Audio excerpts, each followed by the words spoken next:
J'espère qu'il y aura plein de monde parce que c'est vrai que c'est un thème assez, comme je vous ai dit, un thème philosophique. Et tu me le dis, Madame Malak, quand l'enregistrement commence?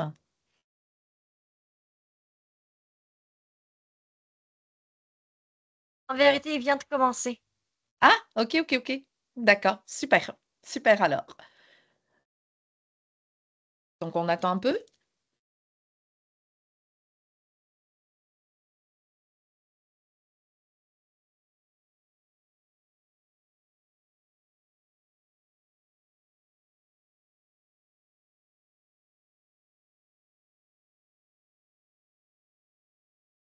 Vous allez annoncer le séminaire, Madame Malak?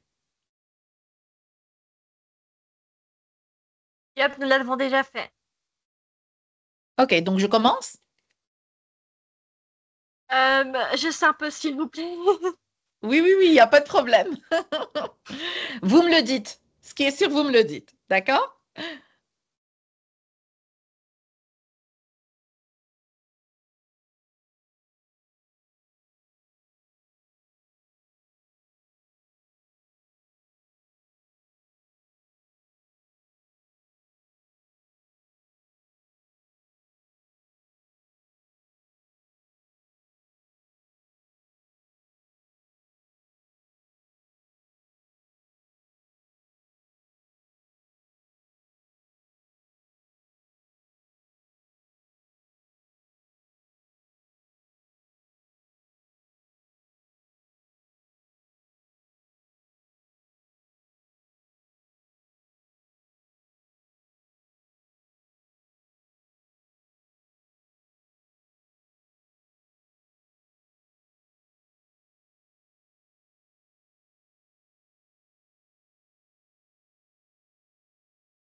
Chers participants, bon après-midi à vous tous, ou bien bonsoir à vous tous, et bienvenue au séminaire d'aujourd'hui sous le nom L'art à l'ère numérique, art, science et innovation. Ce séminaire se tournera autour d'une introduction concernant le sujet d'aujourd'hui, l'art et technologie, les nouvelles pratiques de création, les sciences et esthétiques, l'art numérique et innovation sociale et les enjeux contemporains et perspectives, et enfin les études de cas et analyses d'œuvres. Tout cela avec Dr Leila Aouni, enseignante dans diverses universités et tutrice en graphic design. Accordons maintenant la parole à Dr Leila. Dr Leila, la parole est à vous. Vous pouvez commencer votre Merci, séminaire. merci beaucoup de votre confiance sur le thème de l'art et à l'ère du numérique, art, sciences et innovation, surtout pour cette présentation qui me tient à cœur parce que c'est un des sujets que j'ai traité dans ma thèse. Je vais l'introduire un tout petit peu pour vous parce que je sais que c'est un thème extrêmement philosophique. Ça traite de l'esthétique de l'art. Et bien sûr, il y a beaucoup de science et d'innovation là-dedans. J'espère que je vous donnerai un peu plus de détails et je vous donnerai aussi une idée globale sur ce thème-là parce que c'est vraiment, on commence à comprendre l'art numérique. Ce n'est plus là, ce n'est pas 30 ans ou 50 ans, c'est juste là, là, là. Alors, donc là, Madame Alak m'a présenté parce que moi, je suis enseignante universitaire et aussi collégiale et je suis de formation design graphiste, mais je suis maintenant dans les nouvelles technologies de l'image et l'intelligence artificielle. D'ailleurs, mon image, je l'ai un tout petit peu changée avec, générée avec Adobe Firefly. On va le voir, qu'est-ce que c'est que ce Adobe Firefly avec une petite vidéo. Pendant ce séminaire, il y aura peut-être plusieurs vidéos, mais parce que, et surtout parce que l'intelligence artificielle dans le domaine de l'art et le numérique dans le domaine de l'art. Il y a beaucoup de visuels et c'est vraiment une expérience sensorielle. Donc, on va découvrir ensemble. Donc, l'étape des matières, ça veut dire qu'est-ce qu'on va traiter. On va voir l'introduction, hein, un peu de définition. Qu'est-ce que c'est que l'art numérique? Qu'est-ce que c'est que ce contexte historique dans lequel l'art numérique s'est développé? On va voir en deuxième lieu l'art et technologie avec la coévolution entre artistes scientifiques et ingénieurs, parce que c'est un travail de tous ces intervenants-là. Les nouvelles pratiques de création avec l'intelligence artificielle, l'art immersif, l'art interactif, l'art des données, on va voir ce que c'est aussi. Puis, dans une quatrième étape, c'est les sciences et esthétiques avec les croisements disciplinaires. On sait très bien que l'art numérique, c'est des mathématiques, c'est de la physique, mais aussi de la structure esthétique. Ça veut dire qu'on va être dans l'art quand même. Ça veut dire qu'on est dans l'esthétique, dans la philosophie de l'art. Cinquième partie, ça sera l'art numérique et innovation sociale. On va voir comment l'art numérique a été un outil de critique. Il a développé des formes médiatiques culturelles et on va voir qu'est-ce que c'est que ces plateformes collaboratives et open source qui s'offrent aux artistes de maintenant. Sixième partie, ça sera les enjeux contemporains et perspectives avec les questions sur la propriété intellectuelle et l'obsolescence technologique avec la durabilité de l'œuvre d'art numérique qui pose tellement de problèmes. Et on va avoir une petite étude de cas et une analyse d'œuvre avec une conclusion et débat avec vous, bien sûr. Donc, première partie, ça sera l'introduction et on va voir une petite définition d'art numérique, puis l'histoire, le contexte historique.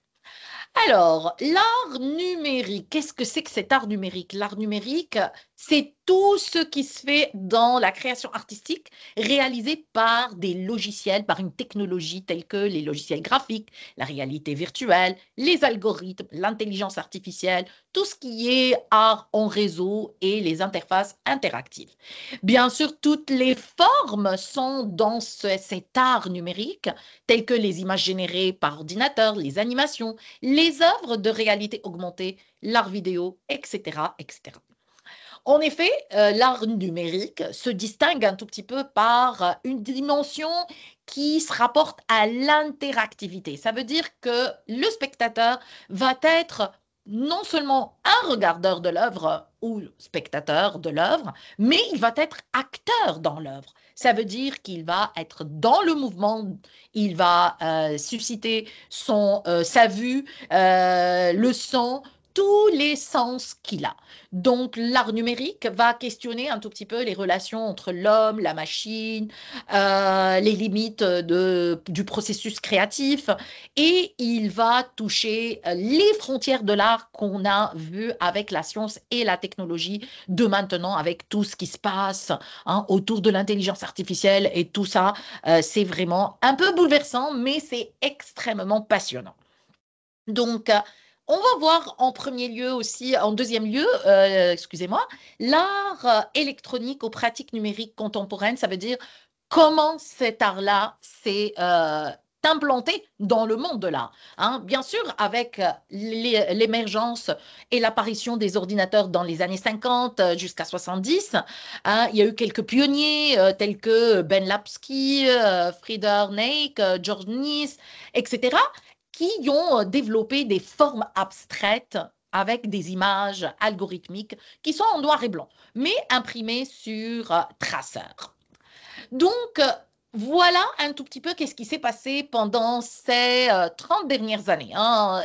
On commence à peine à comprendre ce que c'est que l'art numérique. Il a été même contesté dans les années 90, je me rappelle très bien au début de ma carrière, au début de mes études en design graphique, que c'était un peu quand on dit art numérique, il y en a ceux qui disent mais c'est pas de l'art. Mais je vous dis que on va voir si c'est de l'art ou pas. Mais on s'interroge un peu plus, hein, avec l'intelligence artificielle, la génération des images, hein, par rapport à cette question-là, mais je vous le dis, je vous rassure que l'art numérique existe bien maintenant. Donc, première apparition de l'ordinateur pour Monsieur Tout le monde. Tout le monde a un ordinateur maintenant. Les logiciels graphiques en 1987 et 1998, tels que Photoshop, Illustrator, puis aussi l'esthétique numérique avec l'art vidéo, tel que pas mal de pionniers. Ici même, je reviens sur cette image. Ça, c'est le cahier de Séoul avec Nam Junpei, qui était un artiste d'art vidéo. C'est lui qui a été le pionnier dans l'art vidéo.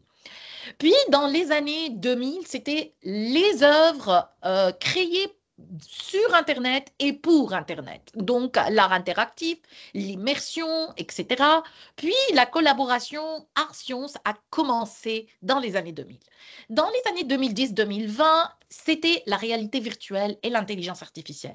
La réalité virtuelle a complètement changé le monde de l'art et on est de plus en plus dans l'immersion, dans la participation, hein, dans ces œuvres numériques qui sont créées, hein, à travers ou avec l'intelligence artificielle, hein. Donc, le processus créatif a complètement changé. Et il y a même des artistes qui se revendiquent des sources de revenus avec le NFT et la crypto-art, comme la crypto-monnaie, hein.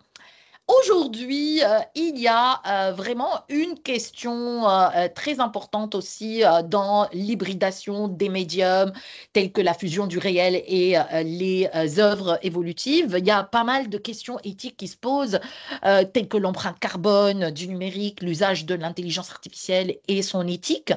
Puis là, on voit que les musées et les institutions sont ouverts à l'art numérique et il y a tellement de foires et de biennales, telles que la Biennale de Venise, etc., hein, telles que aussi le Centre Pompidou, Ars Electronica, le laboratoire ZKM, qui traite ce sujet. Donc, c'est important de comprendre. Et là, je vous mets en place une petite vidéo les artistes numériques, eh bien, sont qui un tout petit peu résume ce que j'ai dit. C'est 3 minutes maximum, ça serait bien de le regarder.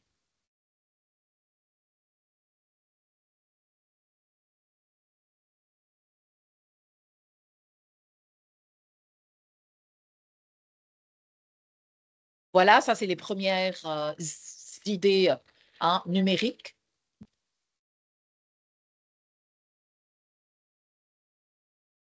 L'art est dans le tout numérique aujourd'hui, puisqu'il traverse vraiment toutes les pratiques dans le monde. C'est une transformation d'un monde, de la pensée, de l'esthétique, et qui est à peu près semblable à la Renaissance. En peinture, l'avènement à la Renaissance, c'était la perspective. On peignait, nous avions une palette, nous avions un pinceau. Aujourd'hui, c'est une palette numérique, et en passant du tableau à l'écran, eh bien aujourd'hui, ces écrans sont des écrans pixelisés avec lesquels nous travaillons aussi de la composition, de la mise en forme. Et aujourd'hui, c'est finalement la machine qui est au bout de la main de l'artiste qui transforme finalement son art avec ses outils.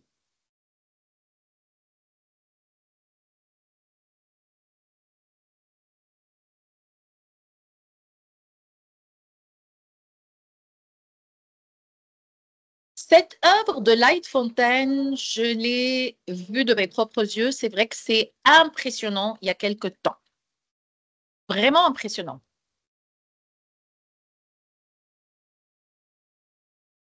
Il n'y a pas d'école des beaux-arts, on est autodidacte et la plupart des installations numériques ont ce côté fugace, éphémère, qui peut générer une frustration, mais je crois que la frustration, elle est beaucoup pour l'artiste de ne pas voir son œuvre plus longtemps exposée. En réalité, l'aspect éphémère inscrit l'œuvre dans une temporalité, elle l'inscrit dans une époque, dans un espace, dans un temps donné, qui va avoir un contexte social, géopolitique, culturel, qui fait que le spectateur a une trace à en garder à un moment donné.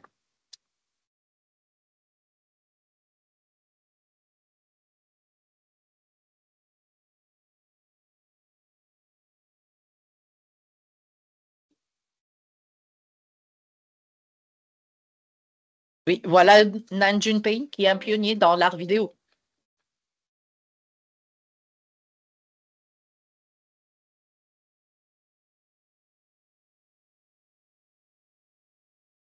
Je dirais la qualité des artistes numériques aujourd'hui, c'est dans le fond d'être à la fois des chercheurs et aussi de faire de l'expérimentation, de travailler avec les communautés scientifiques et finalement d'avoir un sens critique sur le monde. Il y a une très belle citation de Francis Ponge qui dit eh bien, le rôle de l'artiste est fort clair, il doit ouvrir l'atelier et prendre par fragments le monde comme il lui vient.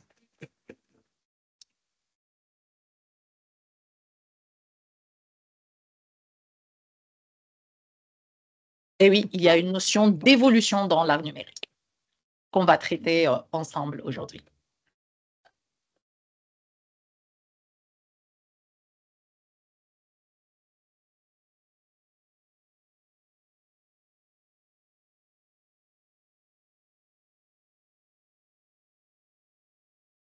Voilà. J'espère que je vous ai un tout petit peu mis une vidéo qui est très, très simpliste, hein, dans l'art numérique pour comprendre cette évolution. Alors, deuxième partie qu'on va voir, c'est l'art et technologie, une coévolution entre artistes scientifiques et ingénieurs. Et oui, l'artiste numérique devient ingénieur et vice-versa. Alors, pour l'émergence de ces outils numériques. On a vu que les outils de création numérique qui étaient dans les années 80-90 ont fait aussi des logiciels graphiques comme Adobe Illustrator, Photoshop. Les artistes les utilisent en fait pour peindre, mais numériquement, à l'aide d'un écran. Et la palette s'élargit de la bidimensionnalité dans l'art vers la tridimensionnalité dans l'art, c'est ce qui a fait la révolution de l'art numérique. Et en plus, avec la réalité virtuelle, l'intelligence artificielle et les installations de création numérique. On va en voir quelques-unes, OK? Alors, pour les outils incontournables, ça veut dire qu'il y en a tellement. Il y en a tellement. On a vu dans un autre séminaire d'autres éléments sur l'intelligence artificielle et je vous invite à le voir avec l'Université Mid-Ocean qui m'a donné cette chance de vous le présenter. Donc, la peinture, revenons à notre peinture numérique, ce qu'on appelle le matte painting, c'est des programmes matriciels qui traitent le pixel et qui imitent tout ce qui est création de peinture, de dessin traditionnel.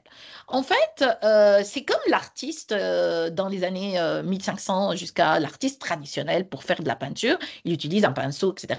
Tout ça, on va le trouver sur les images, sur les interfaces de Adobe Photoshop, de Affinity Photo. C'est la même chose que Photoshop et sur ordinateur, il y a il fait de la superposition d'œuvres d'art et organise un tout petit peu le travail des artistes pour pouvoir créer autre chose. Clip Studio Paint, c'est aussi un logiciel de peinture numérique. Corel Painter qui a évolué, c'est comme tous les logiciels professionnels tels que Photoshop, Illustrator dans la Creative Cloud. Ils ont vraiment atteint un niveau de professionnalisme assez important. Corel Painter qui est très, très, très basé sur des techniques de dessin, bien sûr. Ça veut dire qu'on doit connaître qu'est-ce que c'est que la perspective, qu'est-ce que c'est que les couleurs, etc. Mais c'est vrai que ça donne beaucoup plus de facilité et on gagne beaucoup plus de temps à créer notre peinture.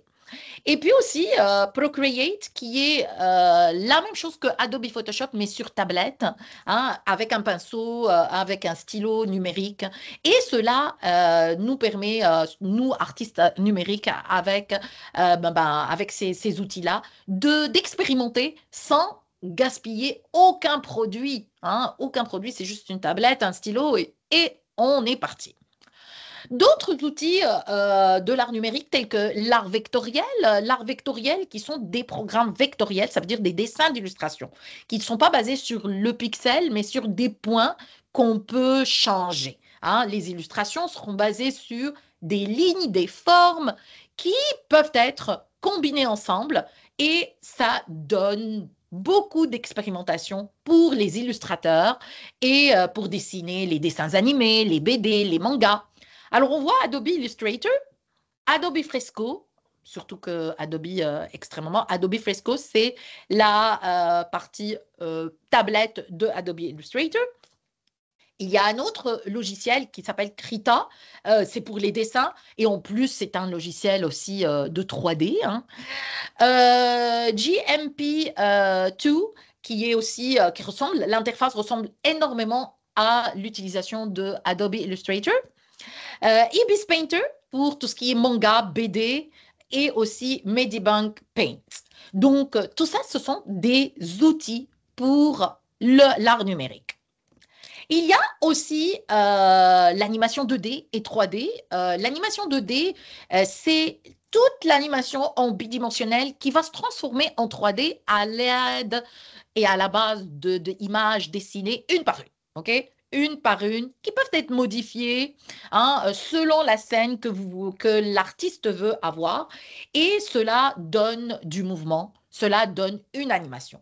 L'animation 3D, c'est à base de cette squelette-là qu'on va transformer l'illustration en 3D et cela fait de la modélisation, de la sculpture 3D combinée avec des éléments aussi de dessin bidimensionnel.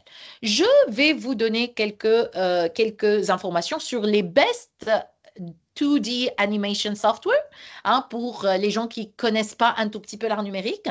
Et c'est un tout petit peu plus long, mais je vais éliminer quelques petites parties parce qu'on a d'autres thèmes à voir ensemble. Alors, je vais aller à 1 minute pour voir ces animations, ou plutôt ces softwares. Cartoon Animator is the sort of app that reminds you of those Excusez-moi pour l'anglais, HR mais je pense que c'est video apps that anyone can use, but with a lot more flexibility and options. The app offers a wide range of pre-made customizable 2D assets that don't need much to get animated. These range from figures, eyes, noses, and even mouths. In addition to these assets, there are pre-made actions or animations that you can drag and drop on these ready-made assets to animate them. C'est impressionnant ce qu'ils font là. Hein? In themselves with a rigging system that is made simple and accessible. The app also gives you the ability to animate facial expressions with pre-made expressions. The same applies to backgrounds and foreground elements, which are ready-made and have their own pre-made animations. A nifty little feature is how there are 3D options. Eh oui, en principe, c'est toujours de la bidimensionnalité avec la tridimensionnalité. While Cartoon Animator takes simplicity to an extreme, Moho brings us back to a more complex approach to animation with a lot more freedom. For instance, it's not possible to draw directly in Cartoon Animator, but in Moho you can. You can draw using vectors, which are easily scalable without losing quality, and you can add effects and brushes to make them more interesting. In addition, Moho has an extremely powerful rigging and bone system, as well as the ability to make frame-by-frame animations. This is only the tip of the iceberg when it comes to the animation tools that Moho has. It is superb, as you will most likely find everything you need in one app. However, this comes with the downside of a steep learning curve. Luckily, Moho has an official free course that walks you through. C'est incroyable ce qui se fait là maintenant avec la bidimensionnalité. Their satisfaction with the app. And how intuitive. Ça, c'est juste un seul logiciel. Le deuxième, Adobe ou Character plutôt le Animator troisième. is an app that can match any skill level with its feature versatility. You can animate one character at a time, and the tools are so basic that it almost feels like a game. The other two versions are both downloadable software and operate mostly the same, except one is geared towards beginners and the other is a bit more advanced. The advanced version builds upon this. It allows you to create your own characters and use the full performance capture system. In addition, it has a more elaborate timeline system that you can use. Adobe Character Animator could be a great tool to help you dip your toes in animation and slowly build more skills to handle more complex animation processes. The first beginner-friendly thing about Krita is that it's free, and no one wants to spend so much money on something they've just started out and are not sure they want to be committed to. Another thing to note is that Krita might be daunting to a beginner because it's originally, for the most part, a 2D illustration software, and a lot of its tools are made for that. If you are not familiar with those tools, there might be a slightly steeper learning curve for you. In addition, Krita's focus in animation is frame-by-frame animation, so keep this in mind before diving in. Krita could be the perfect introduction to 2D frame-by-frame animation for illustrators who have used this software to make their illustrations for some time now and are used to it. This should make the only learning curve the timeline edition. Eh oui, même Photoshop Photoshop, on fait des animations. Animation. They both offer a simplistic timeline for quick 2D frame-by-frame animation. They do not have any advanced 2D animation features, which makes them perfect for beginners just dipping their toes in. The one main difference is that Photoshop is a paid service, and it might be perfect for someone already using the tool for their other projects but wanting to experiment a bit more with animation. If you fit in that category, definitely check out Photoshop's timeline feature. FlipperClip is by far one of the most simple and easy to use apps on this list. One main difference is that FlipperClip is an app and not software that you can download. It's only available on iOS, Android, Chrome, Amazon App Store, and the App Gallery. You get the picture. You need a phone or a tablet device to use it. Another major difference that sets it apart from the other previously mentioned software is that it takes simplicity to a whole new level, replacing the timeline with just frames and the tools with just a pen, eraser, selection, bucket, and text, alongside other miscellaneous tools for music, adding images and videos, onion skin, and so on. All in all, it has all you need, but made 10 times simpler.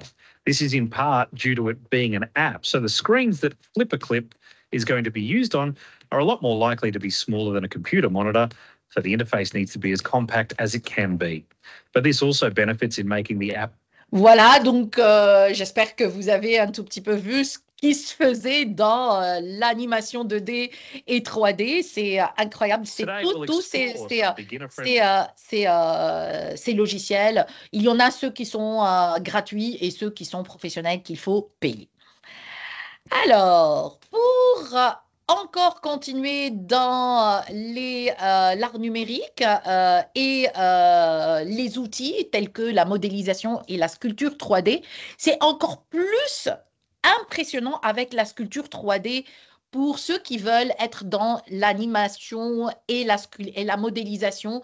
Ce sont des logiciels de sculpture qui obtiennent aussi des images incroyablement réalistes, qu'on appelle photoréalistes, hyper réalistes, qui sont utilisés dans les domaines très professionnels tels que l'animation, les jeux vidéo et le cinéma aussi, tels que ZBrush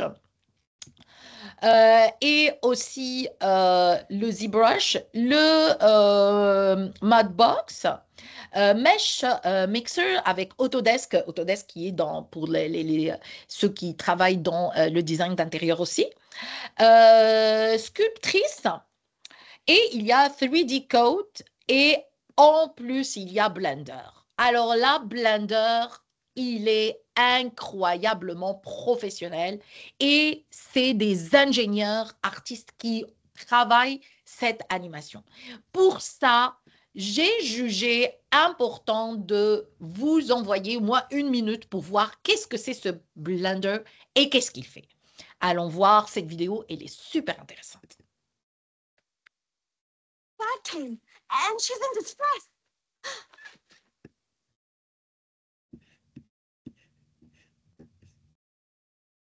Excusez-moi, je pense qu'il y a un petit souci de son. On va revenir. And she's in distress. There, my little watercolor flowers.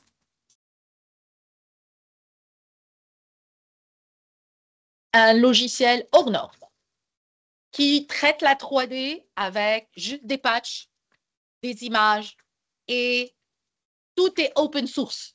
Ça veut dire que tout est offert à vous si vous voulez. Regardez, il a l'image, la vidéo, la synthèse de l'image. Tout est là. Et c'est hyper réaliste. La décoration, le décor.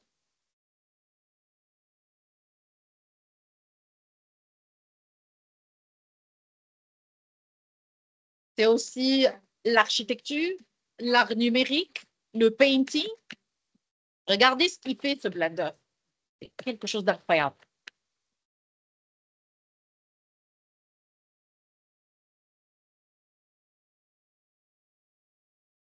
Tout est algorithmique ici, avec des flèches, ce qu'on appelle les patchs ici.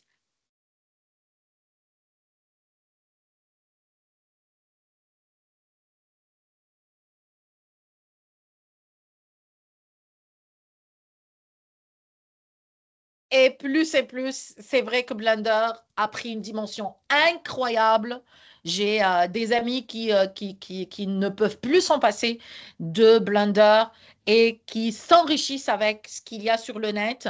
Et les patchs peuvent être renvoyés vers l'un, vers l'autre. Et c'est ce qui fait que l'art numérique peut être accessible à beaucoup de gens.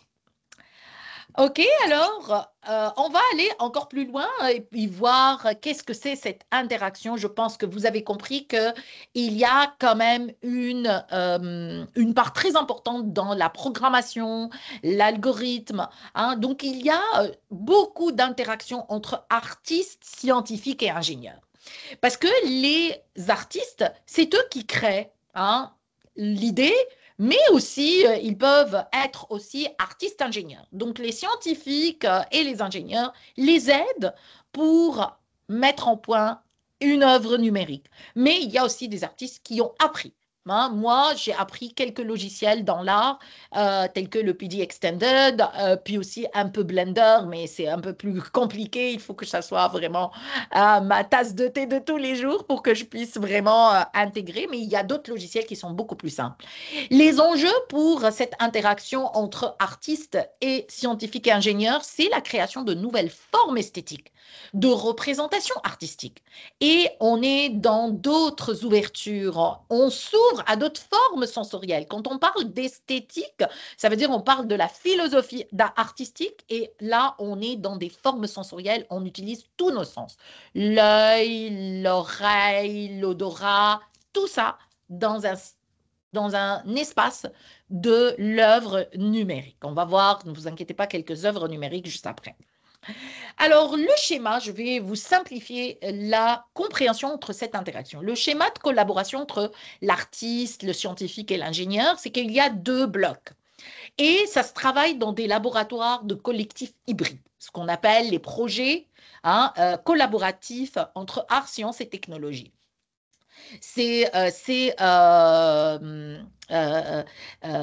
laboratoires tels que MIT Media Lab, ZKM, Ars Electronica, que j'adore, Ars Electronica, vous pouvez aller voir, écrivez Ars Electronica sur Google et vous allez rentrer sur ce site.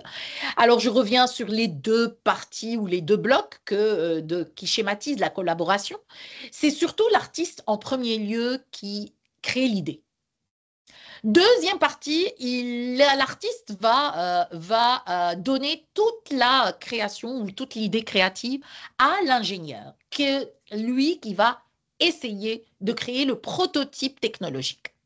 Puis, l'ingénieur collabore avec le scientifique pour pouvoir mettre un peu une hypothèse et des données. Hein. Ce dernier, ou plutôt le scientifique, va aussi communiquer encore une fois avec l'artiste pour voir la performance de l'œuvre. Ceci dit, le scientifique va faire dans le bloc 2 le retour sur les hypothèses scientifiques pour qu'il puisse les passer à l'ingénieur pour encore perfectionner l'interface et le diapositive.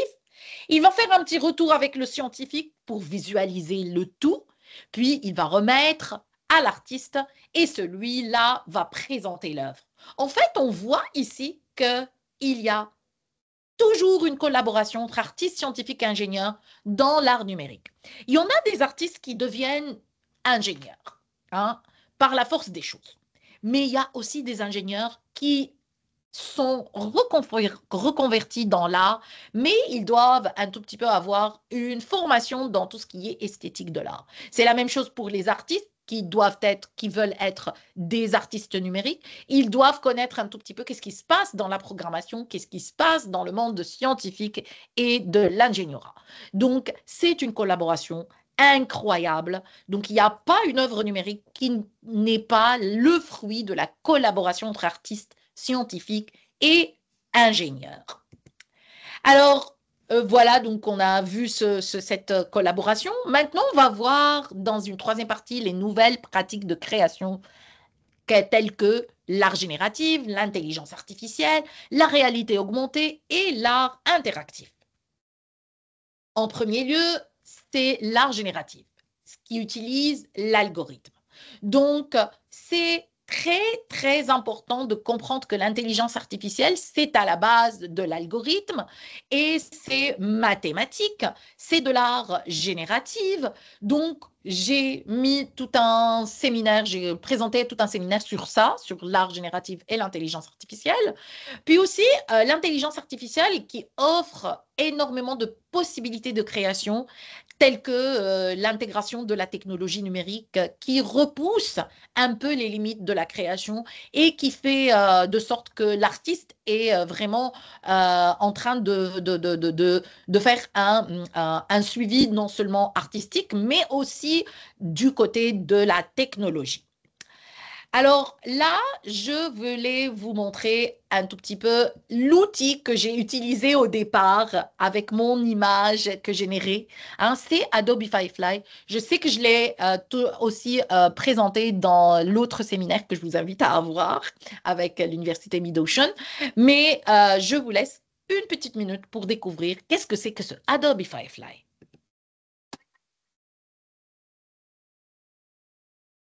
C'est un outil que j'utilise dans mes recherches, mais aussi dans mon enseignement pour mes étudiants.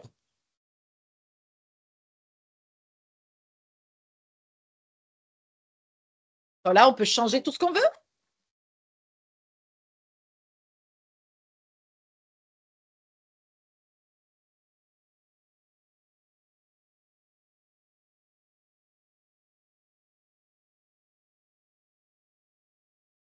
Avec un prompt, on écrit ce qu'on veut et l'image, ça va se générer.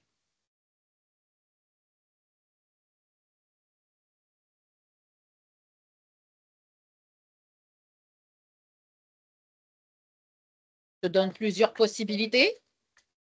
Le texte aussi est généré. La texture est aussi générée.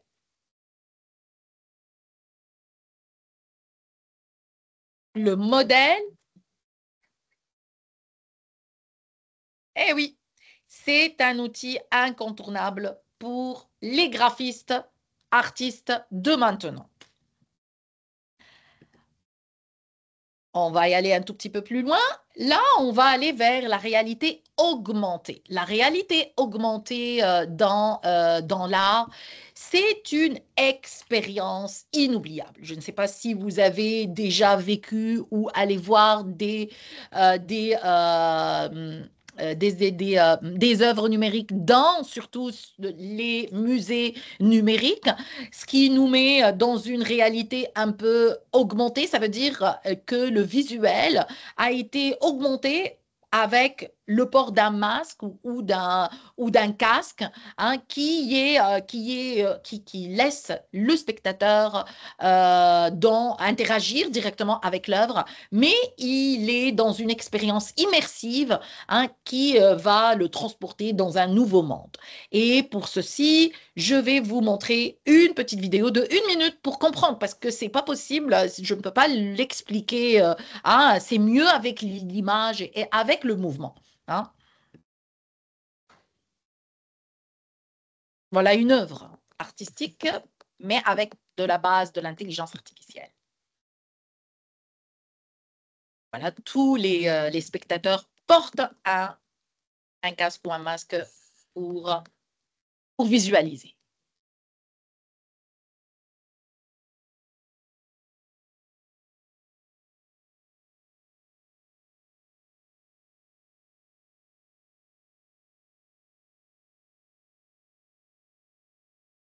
Ce que je trouvais très sympathique, c'était d'avoir une carte qui est étendue sur le sol avec le mont Fuji au centre et on pouvait voir différentes œuvres en fonction des différents axes de point de vue du mont Fuji. C'est très sympa et ludique d'apprendre dans un cadre de jeu. Je pense qu'à terme, ce serait une expérience intéressante peut-être pour les musées d'avoir une version augmentée de leurs œuvres. La découverte à travers la VR, je pense que ça amène un public beaucoup plus jeune. Moi, j'ai rarement vu ça dans une expo, musée, ou etc., où un jeune de 15-25 ans passe plus que 5 secondes sur un tableau. Là, ils s'arrêtent plus de 30 secondes, une minute, et ils observent, ils y cherchent.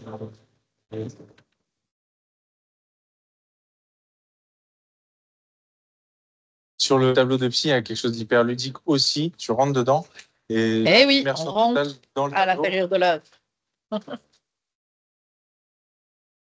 Question dans cette œuvre, d'avoir une intimité. On est seul face à l'œuvre aussi.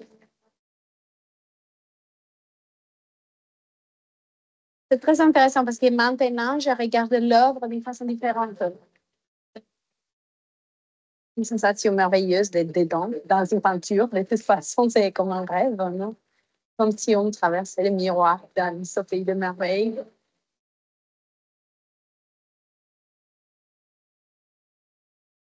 Eh oui, une expérience inédite, comme on dit. J'espère que vous la vivrez un jour. Parce que c'est impressionnant les émotions qu'on a quand on est face à des œuvres pareilles. Alors, l'art interactif, c'est la même chose que l'art de la réalité augmentée, mais c'est à l'inverse d'un tableau ou d'une sculpture traditionnelle. L'œuvre peut réagir à votre façon de faire. Ça veut dire que vous, en tant que spectateur, vous avez l'occasion et la possibilité de la transformer, hein, de prendre vie, hein, à travers vos actions et vos réactions. Donc, elle vous invite un tout petit peu à participer, à influencer, à interagir avec l'œuvre en direct. C'est pour ça qu'on appelle l'art interactif. Ça veut dire que toutes ces installations-là, avec la réalité virtuelle, les jeux immersifs, les performances en direct, tout est interactif. Ça veut dire que vous pouvez interagir avec l'œuvre. Et c'est ça la particularité de l'art numérique. Pour ça, il faut que vous viviez un tout petit peu. Et là, c'est la meilleure des choses, c'est de vous montrer un tout petit peu qu'est-ce qui s'est passé à Montpellier, hein, en France, avec l'art en réalité virtuelle aussi. C'est presque la même chose que je vous ai montré tout à l'heure. Mais c'est bien de comprendre qu'est-ce que c'est que cette œuvre numérique. Alors, je vous invite à la regarder. Le projet, c'était de faire une expérience en réalité virtuelle pour le musée Fabre sur un tableau de Louis Goffier. Ils ont identifié un certain nombre d'œuvres sur lesquelles ils pensaient que c'était intéressant que les élèves travaillent. C'est les élèves qui ont choisi l'œuvre et sur la base de ce choix-là, ils ont développé une expérience. Ils ont reproduit toute une scène en 3D, donc avec tout l'effet de profondeur que ça nécessite. L'idée, c'était de rentrer dans le tableau et d'offrir l'opportunité à la personne qui vit l'expérience de se retrouver projetée dans l'univers que voyait le peintre. Il y a tout un travail au niveau de la lumière, il y a tout un travail au niveau de la durée de l'expérience. Dans le tableau initial, on a juste un crépuscule. Et nous, ça nous a permis de voir ce qu'il pouvait rendre au jour ou à la nuit. Et c'est des ambiances totalement différentes. Et pour faire ça, ça nécessite un niveau de qualité assez élevé en termes de technique, de rendu, de visuel. Et on a eu besoin de 6 artistes parce qu'on a beaucoup misé sur cet aspect visuel. Voilà. Donc, les ingénieurs ont eu besoin des artistes, hein, et vice-versa.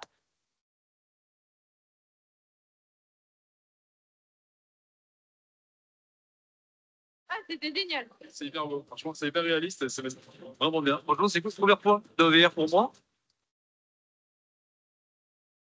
C'est des écoles qui travaillent à former des élèves qui sont à destination de l'industrie du jeu vidéo ou des industries connexes. Le Montpellier Stream Show, il y a toute une dimension d'exposition de jeux. Il y a plein de studios indépendants ici qui sont des studios qui recherchent ces profils-là. Et en plus, cette expérience-là, elle est en réalité virtuelle, qui est quelque chose qui de plus en plus se développe et utilisé pas que dans le jeu vidéo.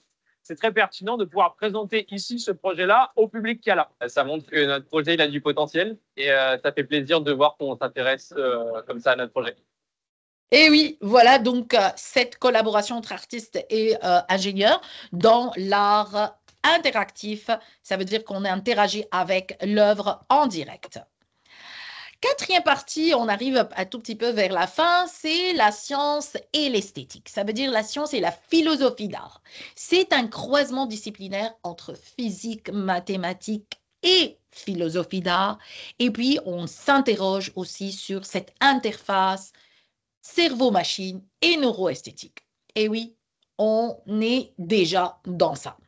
Donc, la physique, ou plutôt les mathématiques, vous savez que l'œuvre numérique est une œuvre algorithmique, donc les mathématiques sont là. Elles peuvent être inspirantes pour faire et créer des formes esthétiques. La physique aussi a son importance parce qu'on est dans des œuvres conceptuelles et dynamiques, donc on a besoin de la physique. Et l'art, à travers la physique et la mathématique, vient modéliser le réel. Ça veut dire, entre l'abstraction mathématique et physique qu'on ne comprend pas, on va voir une émotion sensible, quelque chose qu'on va regarder, contempler, qu'on va extérioriser des sentiments, etc. Et c'est ça la fonction de l'art dans l'art absolu. Ce n'est pas seulement l'art numérique, mais l'art en général. Donc, mathématiques et physique, ingénieurs et scientifiques ont besoin d'être formés dans l'art et vice-versa. Donc, ils ont besoin, comme je vous ai dit tout à l'heure, comme vous avez vu dans la vidéo tout à l'heure, que l'ingénieur a besoin d'artistes pour conceptualiser et modéliser tout ce réel pour une émotion sensible. Et là, dans la neuroesthétique, ce qu'on appelle la neuroesthétique, la philosophie de la neuroscience, qui essaye de voir comment cette science-là, cette mathématique et cette physique quantique, etc., tout ce monde algorithmique, comment on peut interagir avec les les neurones de notre cerveau.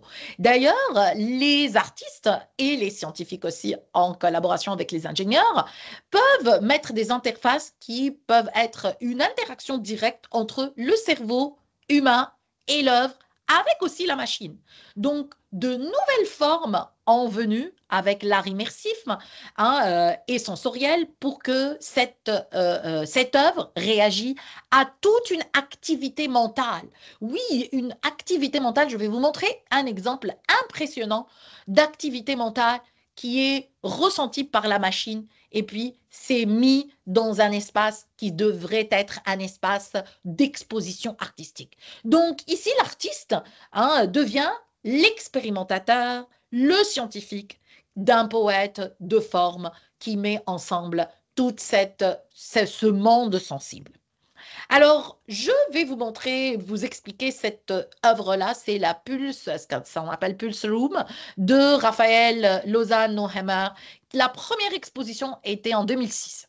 Et là, il a été repris, la même chose à Mexico, mais en 2022, l'exposition immersive était à Mexico City. C'est une installation.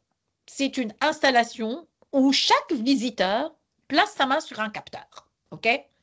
Et ce capteur va enregistrer son rythme cardiaque. Le signal va être ensuite transformé en pulsions qui vont réagir une ampoule suspendue au mur.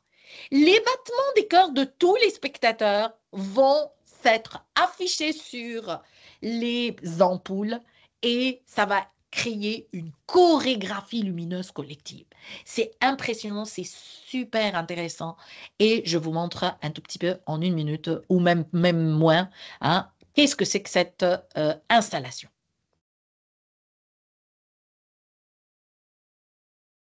I am very interested in the idea that it is out of control. The fact that these are beats or these are spasms that are involuntary is something that's humbling. You know, what keeps us alive is something that is self-regulated. And sometimes when we meet someone we like, this speeds up a little bit and it gives us an indication of our state.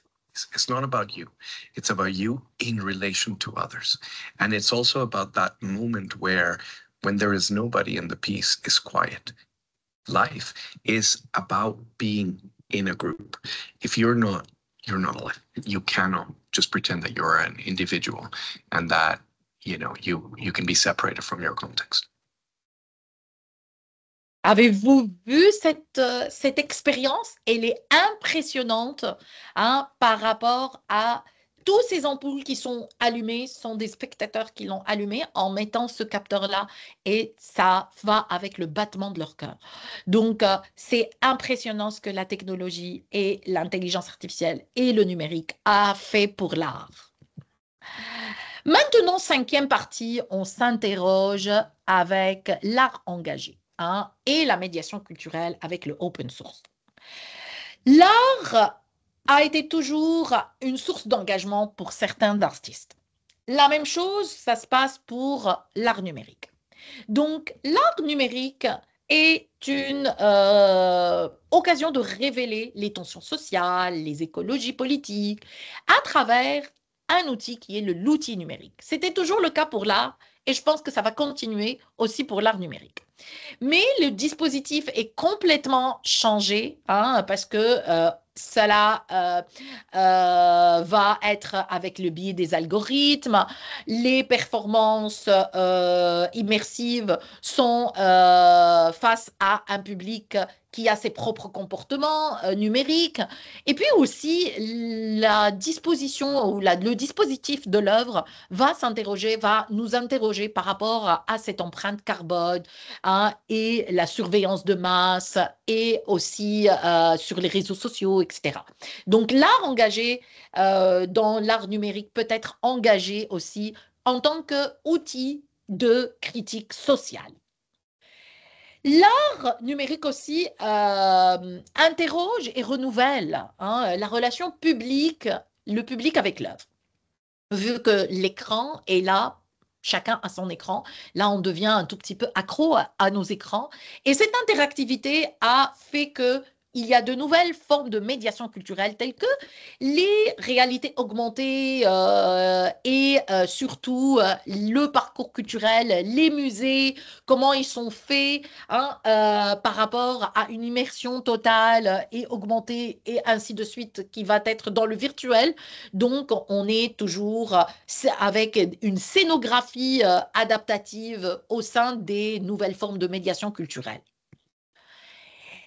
Et troisièmement, c'est la plateforme collaborative et open source. On sait très bien que la création de l'art numérique est un acte partagé, qui est accessible à tout le monde, avec les outils de création open source, avec les plateformes communautaires telles des échanges, avec les logiciels libres comme les espaces politiques et pédagogiques alternatifs.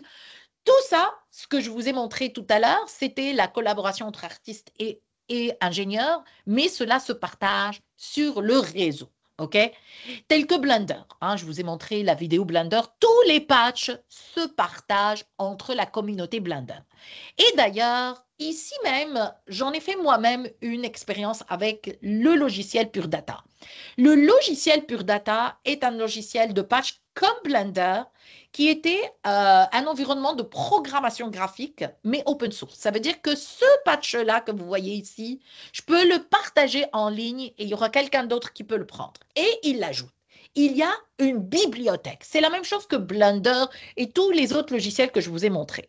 Grâce à ces bibliothèques communautaires, vous pouvez ajouter d'autres fonctionnalités, prendre des fonctionnalités, permettre de créer d'autres patchs, on appelle ça des patchs, et ça repose sur un code traditionnel qu'on pourrait mettre avec des flèches.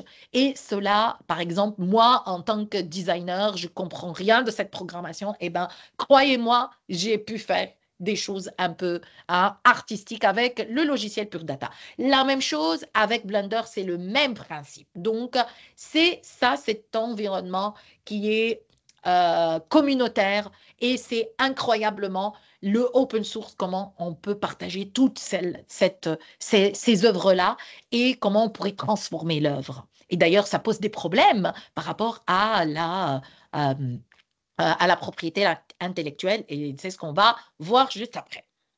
D'ailleurs, cette propriété intellectuelle est mise à l'épreuve, parce que à qui appartient l'œuvre générée de l'intelligence artificielle? Puisqu'on partage tous les patchs, on partage tous ces algorithmes, tous ces codes, toute cette technologie. Donc, à cette époque-ci de l'art numérique, la distinction entre l'auteur, l'œuvre et le spectateur se brouille un tout petit peu et on voit un tout petit peu un flou, parce que l'acteur, ou plutôt le créateur ou l'artiste, crée le concept. Le scientifique ajoute des concepts. L'ingénieur ajoute. Ça veut dire que c'est une co-création. Puis, il vient l'œuvre.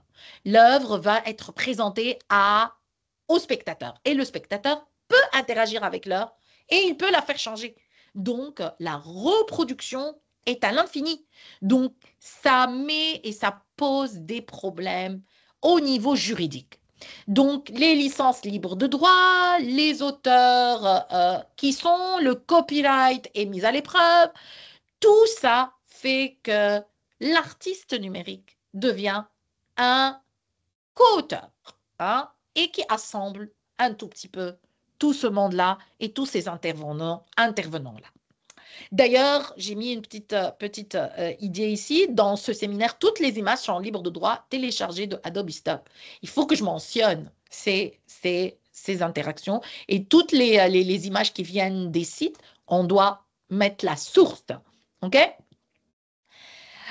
Il y a aussi un autre problème incroyable parce que l'œuvre technologique est éphémère dans le temps. OK? Comment préserver cette œuvre conçu pour une technologie éphémère? On appelle ça l'obsolescence technologique. Le problème de ces œuvres technologiques basées sur le numérique, c'est que l'œuvre numérique est vulnérable. Si on change de logiciel, on va changer de technologie.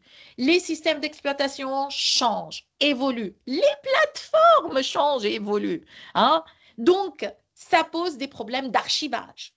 Où est-ce que je mets mon œuvre? L'œuvre à 1990 et 2000 devient obsolète maintenant.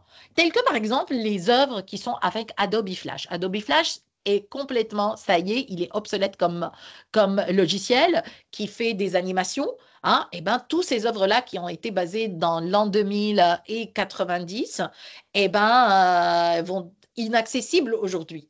Il faut les remodeler, OK? Et le musée numérique devient non seulement un laboratoire de collaboration entre artistes, ingénieurs, scientifiques, mais aussi un laboratoire de maintenance de ce lieu d'exposition. Donc, ça pose des problèmes aussi, l'art numérique, du côté du musée, de la muséologie. Et là, on arrive à une étude de cas et analyse d'œuvre. C'est juste pour vous montrer comment l'artiste procède, et ça, c'est un travail qui est un travail philosophique, qui fait que l'artiste a besoin de l'esthétique de la philosophie d'art pour comprendre comment créer l'œuvre. C'est pour ça que dans le schéma que je vous ai présenté tout à l'heure, le premier, c'est le créateur, c'est l'artiste. Alors, cette œuvre s'appelle Within Reach de Laia Cabrera and Corporation. La première présentation, c'était en août, entre août et 14 octobre 2020, et c'était à New Jersey, à New York, aux États-Unis. Et cette œuvre a besoin d'un espace de projection, d'un système de tracking, capteur de mouvement de caméra, d'un espace immersif, d'un moteur graphique génératif. Et puis, cette installation, elle est conçue comme étant un environnement narratif et sensible où il y a une projection de vidéo avec des motion tracking et puis de l'audio et tout ça pour l'interactivité gestuelle des spectateurs.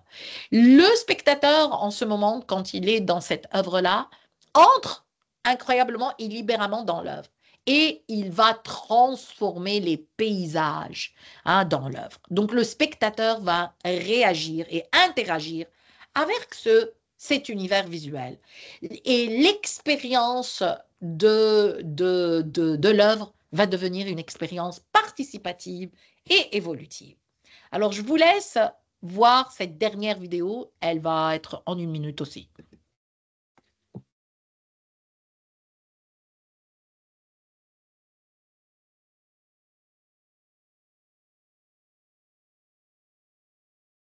Et voilà l'œuvre.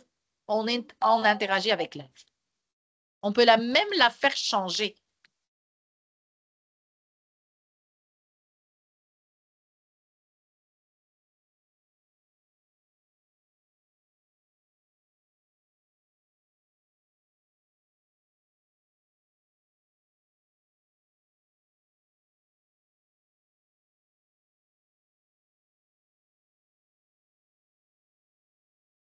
Elle bouge l'œuvre.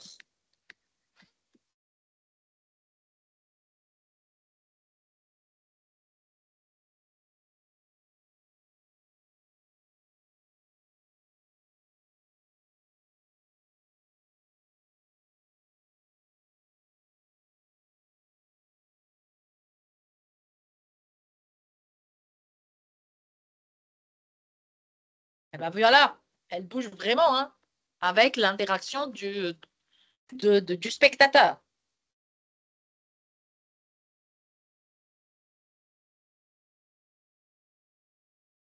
Voilà, donc là, on comprend avec le système analytique de l'esthétique, c'est que le langage visuel que l'artiste a mis en place, c'est un langage visuel poétique. Il est jouant avec les symboles de la nature. Puis la palette de couleurs et les douces lumineuses, un peu fluides pour évoquer des états pour le spectateur. Les technologies qui ont été mises dans cette œuvre, c'est de la vidéo, mapping, ça veut dire avec des tracking, l'environnement 3D, l'intelligence de détection de gestes. Tout ça fait que cette œuvre est une œuvre hybride qui permet à ce qu'on la voit, on l'entend, on la sent et le spectateur devient acteur dans l'œuvre. Et l'analyse sémantique et symbolique, ça veut dire que la connexion intérieure et extérieure fait qu'on est dans l'œuvre et on se projette dans l'œuvre. Et le pouvoir du geste par rapport à cet spectateur, ce nouveau spectateur, il va agir sur une métamorphose libre et arbitraire de son propre gré. Et puis, le temps est fluctuant dans l'œuvre. L'œuvre n'a ni début ni fin, elle n'est pas fixe. Elle épouse un tout petit peu le rythme de ce spectateur. Tout ça avec des symboles, d'éléments visuels, évoquant un message ou un passage à la mutation et la transcendance. Donc, toute cette critique de l'étude critique de cette œuvre nous montre que l'œuvre nous donne une forme de médiation artistique. Ça veut dire qu'elle nous invite à être expérimentés. Le rapport entre spectateur et œuvre est vraiment étroit. Ça veut dire que le spectateur agit sur l'œuvre. Ce n'est pas comme les spectateurs quand on va contempler une peinture classique. Le public finalise en fin de compte l'œuvre. Et puis, l'intelligence artificielle et le sensible avec le traitement de l'algorithme devient un dialogue sensible avec la machine. C'est ça la particularité de l'intelligence artificielle. C'est que les intentions humaines sont transmises à l'aide d'une technologie au cœur de la poésie de l'œuvre. Donc, pour conclure un tout petit peu cette critique, c'est que cette œuvre s'inscrit dans l'art immersif et participatif, mais c'est vraiment avec un design interactif, avec une installation numérique, avec une performance où le corps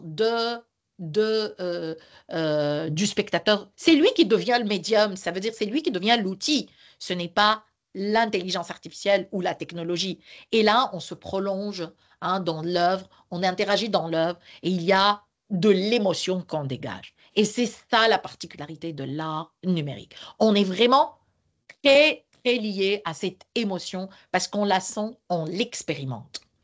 Donc, pour la conclusion de ce séminaire, moi, j'ai tiré quelques états lieux Ça veut dire que l'art et la science sont devenus très liés dans l'art numérique.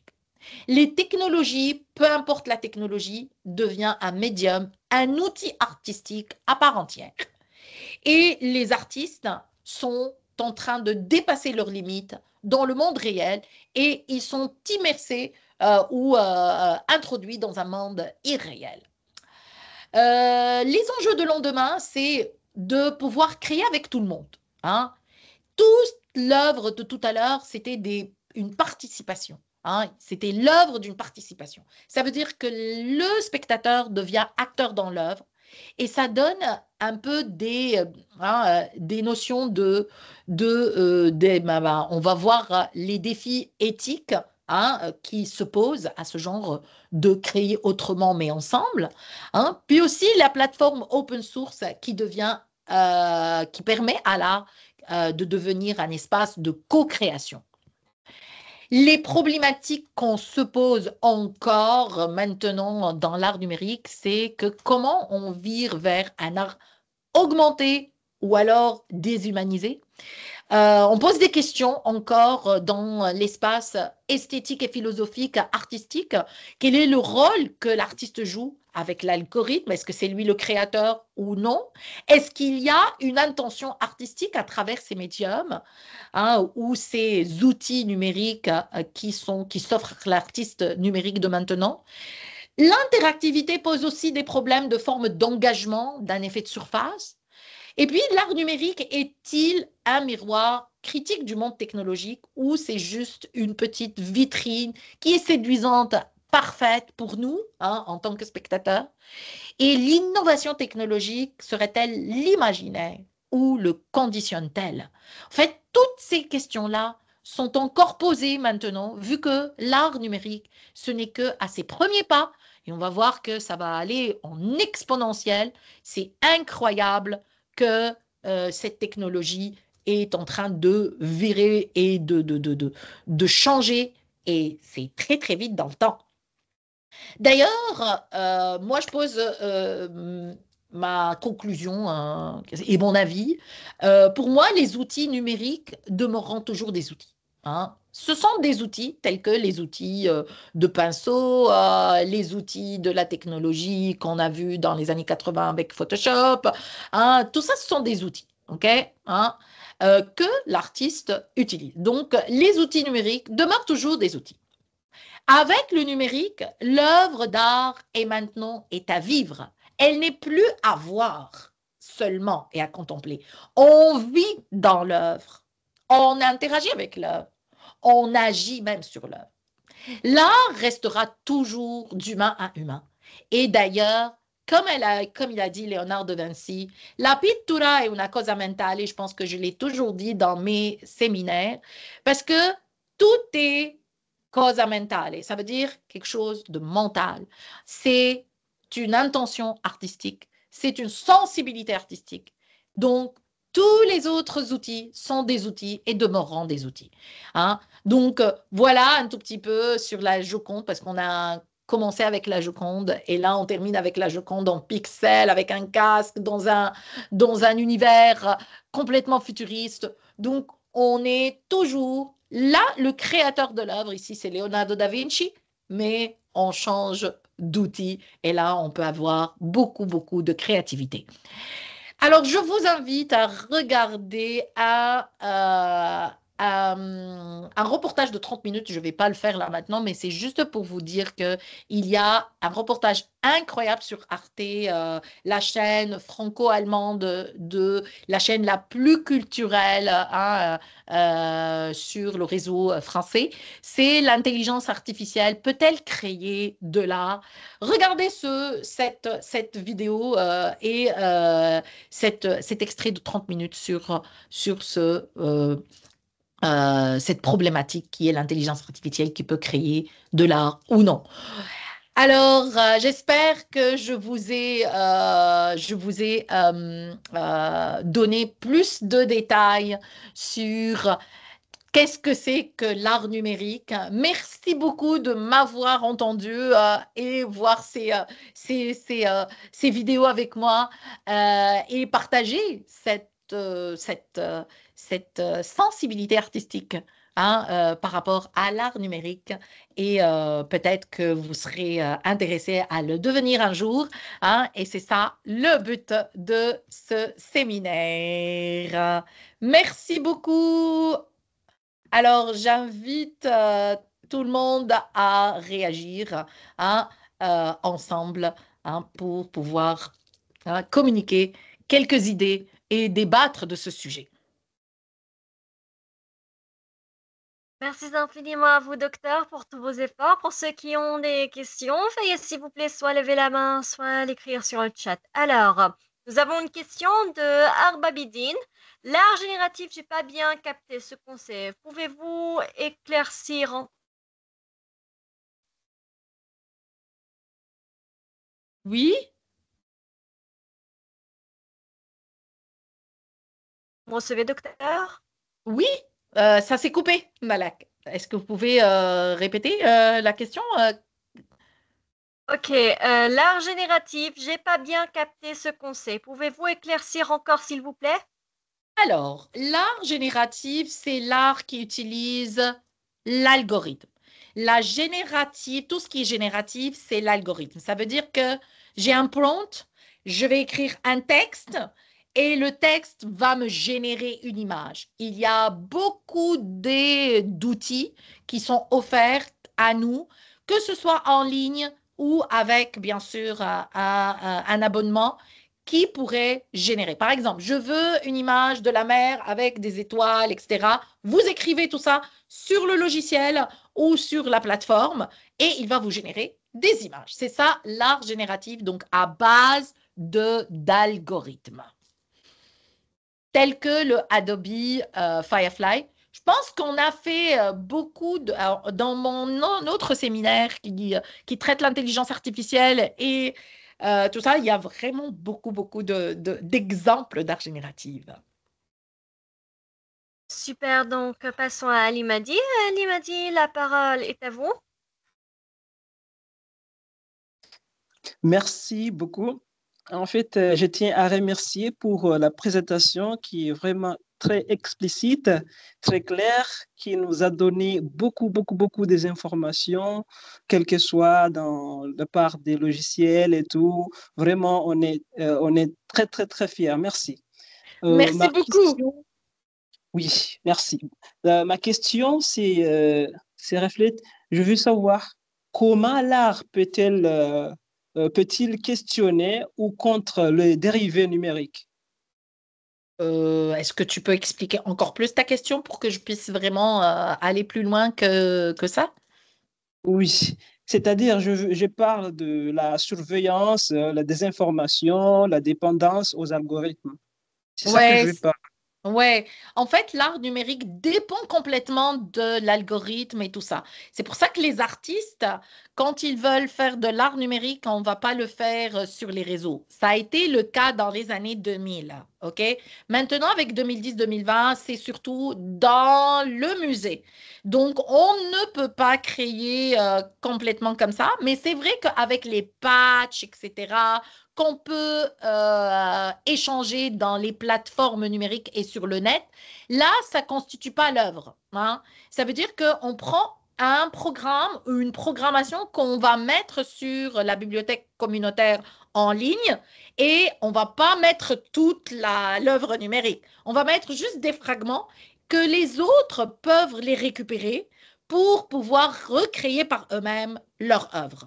Donc, dans ce temps-là, on n'a pas de problème par rapport à cette activité de surveillance. Il n'y a pas de surveillance parce que c'est des problématiques qui sont communautaires, mais chacun pour soi et Dieu pour tous.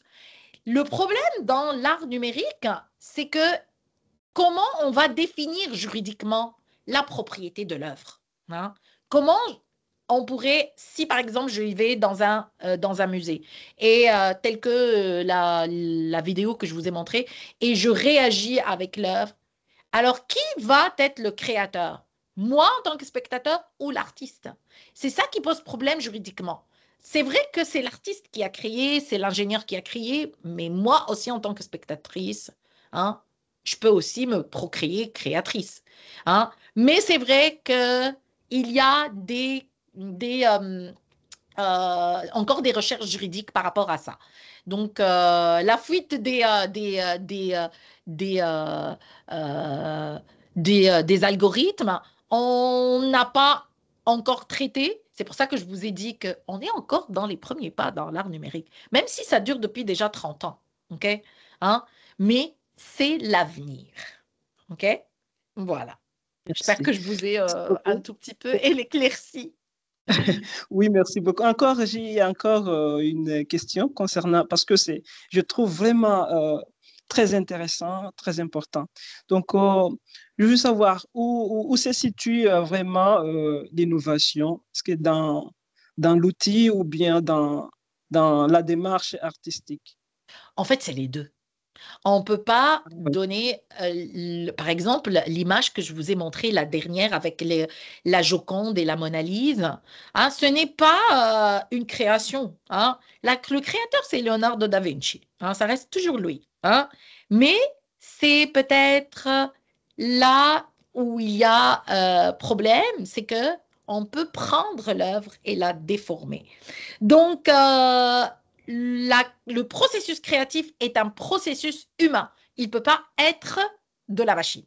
La machine va exécuter tout ce que l'humain va lui dire. Donc, le médium ou l'outil reste le médium et l'outil, mais la création reste toujours humaine. OK? Voilà. Oui. OK. Merci beaucoup. Il n'y a En fait, pas de pour la problème. dernière question, Oui. Pour la dernière question, bon, je veux savoir, parce que l'art numérique est-ce que c'est une nouvelle discipline ou bien une évolution pratique existante? Oui, il existe déjà depuis les années 80 et 70 avec June Payne, avec l'art vidéo. Là, c'est vrai que l'appellation art numérique a été contestée dans les années 2000, 90-2000, mais maintenant, on est dans l'art numérique. C'est un autre genre d'art numérique. Peut-être que ça va devenir le 8e art, hein, après le cinéma. On n'en sait rien, mais pour l'instant, dans l'histoire de l'humanité, 20 ans, c'est rien par rapport à 3 000 ans d'histoire, ok, ou 5 000 ans ou 10 000 ans d'histoire. Donc, on est au tout début. On va l'appeler art numérique puisque ça touche le sensible, ça touche l'esthétique et la philosophie de l'art. Pour l'instant, c'est déjà l'art numérique, mais c'est vrai que c'est tout récent, vraiment tout récent. Et il y a beaucoup d'ingénieurs qui deviennent artistes et des artistes qui touchent à l'art numérique. Hein. Donc, c'est une exponentiation incroyable et beaucoup, beaucoup, beaucoup d'artistes et même des musées qui sont ouverts depuis 2020. Okay. Donc, là, on est là-dedans. Merci pour ma dernière question sur un artiste créé avec l'IA. Est-il encore auteur ou de son œuvre? Alors, avec l'intelligence artificielle, c'est lui qui crée l'idée, c'est le créateur. Mais il y a une co-création avec l'ingénieur, le scientifique et même le spectateur. Okay? Donc, c'est une co-création. C'est comme le cinéma. Le cinéma, ce n'est pas l'œuvre d'un seul homme. Le cinéma, c'est une œuvre de plusieurs. C'est la même chose pour l'art numérique. Hein? C'est une dérivée ou de l'art qui est en collaboration. Donc, c'est les deux. Merci infiniment. C'est avec plaisir. Oui. Super. Pour ceux qui ont des questions, veuillez s'il vous plaît soit lever la main, soit les écrire sur le chat. On va passer maintenant à Azra. Azra, la parole est à vous. Bonsoir tout le monde. Bonsoir Madame Malak. J'espère que vous allez bien. C'est un plaisir de vous retrouver. Je tenais à remercier j'ai pas vraiment de questions, mais je tenais juste à remercier l'ensemble de l'équipe de Mid-Ocean Université pour cette thématique, notamment à Dr Ouani pour cette excellente présentation sur l'art numérique, moi, j'ai été vraiment impressionnée et je pense que je tiens même à féliciter les artistes numériques parce que avant, on avait du mal à comprendre les œuvres d'art. On pensait même personnellement, moi, pour mon cas, je voyais les artistes comme des êtres à part parce qu'on avait l'impression que l'art était réservé à une certaine catégorie de personnes, alors que là, actuellement, on voit que l'art numérique a fait une grande évolution. Maintenant, ça devient plus, comment dire, tout le Accessible. monde accessible à tous, peu importe quelle que soit la formation, peu importe notre âge. Et ça, c'est vraiment quelque chose d'extraordinaire. Là, même maintenant, je peux dire que peut-être avec le temps, l'art numérique ne sera plus réservé qu'aux artistes et aux ingénieurs, aux scientifiques, mais peut-être qu'on ira au-delà de ça. Et Bah oui. vraiment, ça, c'est extraordinaire de voir cette évolution, de voir que il y a maintenant une interaction entre l'artiste et le spectateur. Ouais. Et l'œuvre, il reste plus une œuvre réservée, par exemple, qu'on va aller visualiser au musée, mais ça dépasse vraiment les frontières. On interagit, on est là, on est sensible, il y a des émotions, il y a tout un Exactement. environnement, toute une émotion, et ça, vraiment, c'est extraordinaire. Donc, je tenais à vous remercier pour cette belle présentation. Merci À remercier beaucoup, Azra. l'ensemble de l'équipe de Mid-Ocean pour cette belle thématique. Et voilà, je nous souhaite, j'espère qu'il y aura une suite. Il y aura une suite, peut-être concernant avoir plus un atelier sur les logiciels, peut-être avoir des exemples réels, je ne sais pas. Mais c'est intéressant d'avoir une suite à ce séminaire. Ah, merci beaucoup, Merci Azra. beaucoup. Je l'espère. C'est mon 6e séminaire avec Mid-Ocean et ça a été toujours un plaisir parce que les thématiques sont des thématiques qui me touchent personnellement dans le design graphique, dans l'intelligence artificielle, dans l'art numérique. Donc, j'espère que cette aventure continuera. Merci à vous. Super, merci infiniment. Passons à Arbabidine. Le logiciel se base sur quoi pour comprendre le texte avant qu'il va générer l'image demandée? Il se base de neurones. Pouvez-vous détailler un peu, s'il vous plaît? Ah, ouais, ok. Alors, pour répondre à cette question, en fait, le logiciel est basé sur de l'algorithme. Ok? Ça, c'est de la mathématique. Ok? Donc, le logiciel est basé sur de l'algorithme et nous, on va mettre le texte pour générer l'image, en fait. Ok? On va pas dessiner l'image, on va mettre un texte qu'on va écrire. C'est comme le chat GPT. Ok? On met un texte et c'est lui qui va nous générer l'image. Donc, le logiciel est un logiciel de base algorithmique, puis après, le prompt, c'est du texte et le texte va générer une image. Donc, c'est tout simplement ça. Les neurones n'ont rien à faire avec ça. On n'est pas dans une réaction pour générer l'image. Les neurones sont avec les exemples que j'ai montrés tout à l'heure où, par exemple, on interagit avec le battement cardiaque de l'œuvre, on interagit avec nos mouvements, des capteurs, etc. Donc ça, c'est autre chose. Ça, c'est une autre façon de créer l'œuvre. Mais quand il s'agit de logiciel de générer une image, c'est juste un logiciel basé sur algorithme et le prompt deviendra image. C'est tout. Voilà. Est-ce que tout va bien? Je pense que... Allô?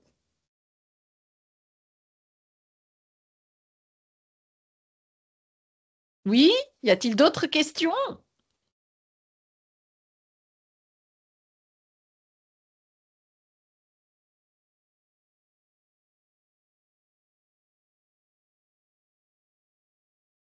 Allô, allô?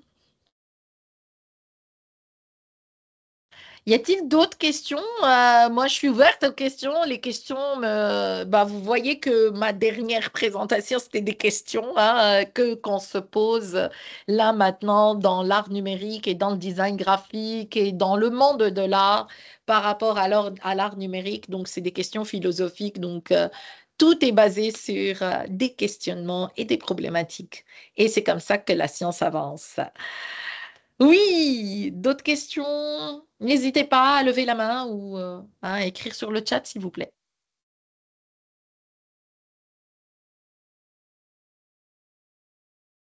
Ok, de retour. Alors, pour ceux qui ont des questions, veuillez s'il vous plaît soit lever la main, soit l'écrire sur le chat. Docteur Laïla est à votre disposition. Exactement. C'est avec plaisir. Pas de questions? Je pense que... Ah, il y a encore Azra. Ah, voilà, Azra. Encore. Allez, Azra, la parole est à vous. Merci beaucoup, Madame Malak. Moi, je voulais juste revenir sur les outils open source que vous avez cités. Est-ce que vous pouvez, parce que je pense que ce n'est pas tous les outils qui sont open source. Il y en a qui sont open source et il y en a qui sont payants. Du coup, je voulais juste, si vous pouvez revenir sur les plus utilisés, par exemple, concernant les outils open source. Alors, il y en a deux que je vous préconise pour l'art numérique, pour ceux qui veulent faire de l'art numérique. C'est le PD Extended.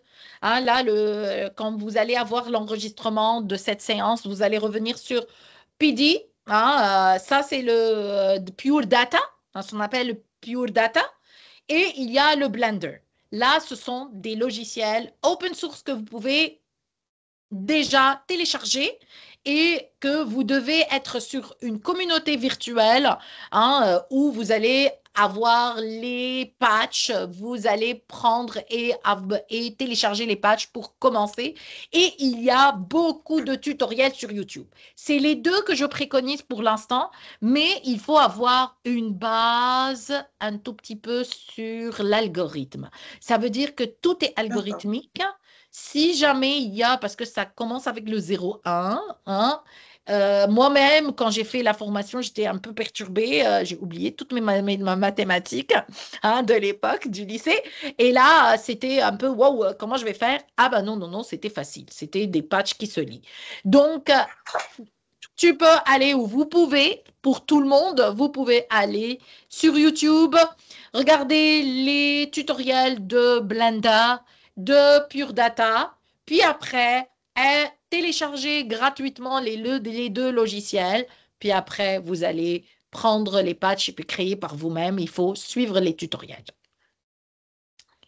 D'accord. Ça veut dire que, parce que dernièrement, là, on voit par exemple sur les réseaux sociaux, notamment sur Instagram ou TikTok, des animations vidéo qui sont réalisées facilement à partir d'une vidéo comme ça, une vidéo exactement.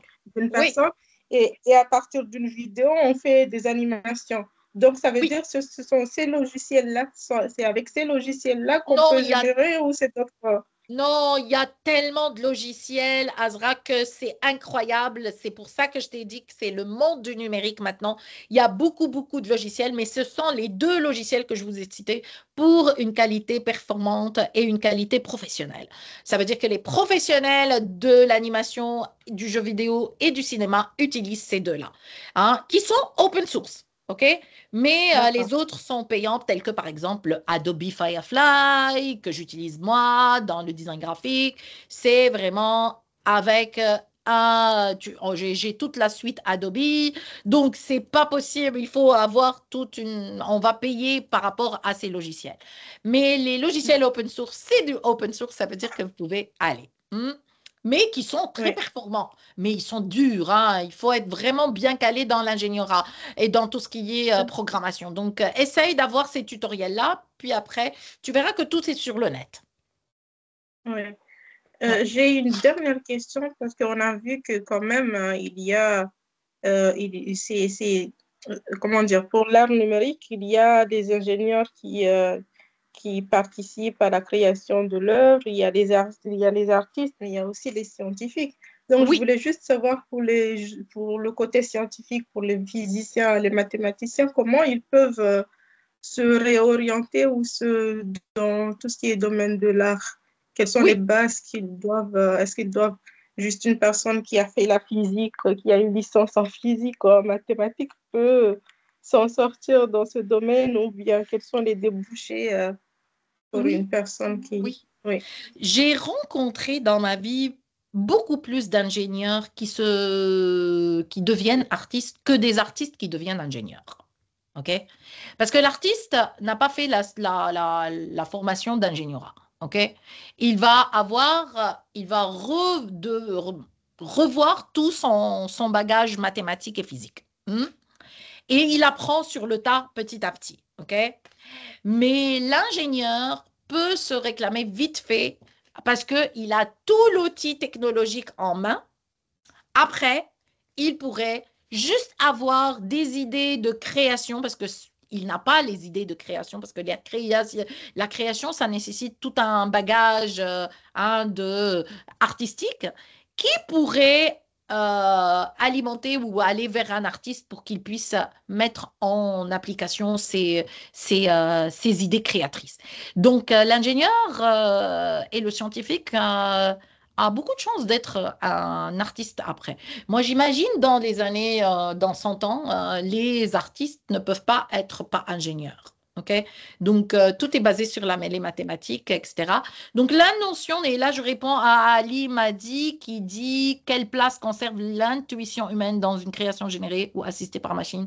Et c'est ça où on va avoir l'intuition humaine. Et c'est pas l'intuition, c'est la sensibilité artistique. Je déplace ce mot pour créer et générer. Ça veut dire l'ingénieur qui a cette sensibilité artistique pourrait être artiste. OK?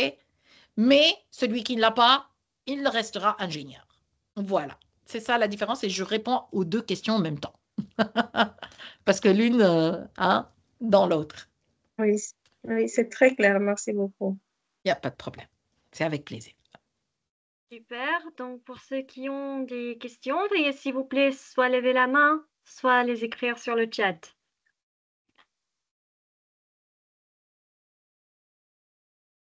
Je pense que nous avons répondu à la plupart des questions. À la fin du séminaire d'aujourd'hui, docteur, voulez-vous ajouter quelque chose?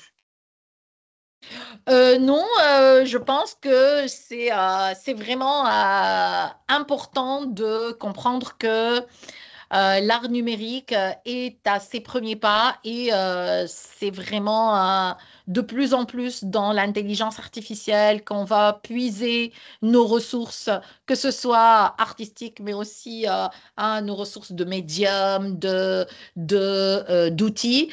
Et ça va être vraiment de plus en plus incroyablement développé et ça se développe en 6 mois. En 6 mois, on trouve autre chose. Donc, c'est voilà mon mot de la fin. Mais comme je vous ai dit, la création reste humaine. La création reste vraiment une création avec le sensible. Ça veut dire qu'il faut avoir le goût artistique. Bien sûr, tous les autres outils resteront des outils et qu'on veut aller et s'adapter à ces outils. Voilà, ça c'est mon mot de la fin. Merci beaucoup pour aussi l'Université Mid-Ocean de m'avoir donné l'occasion de répondre à ces problématiques et j'espère que ça continuera.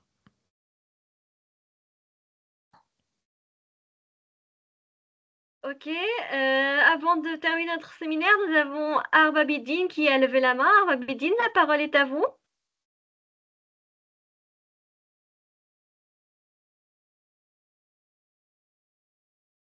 Arba Bidine.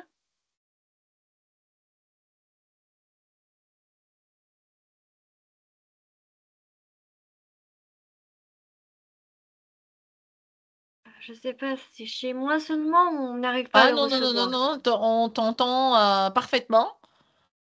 Je peux te rassurer.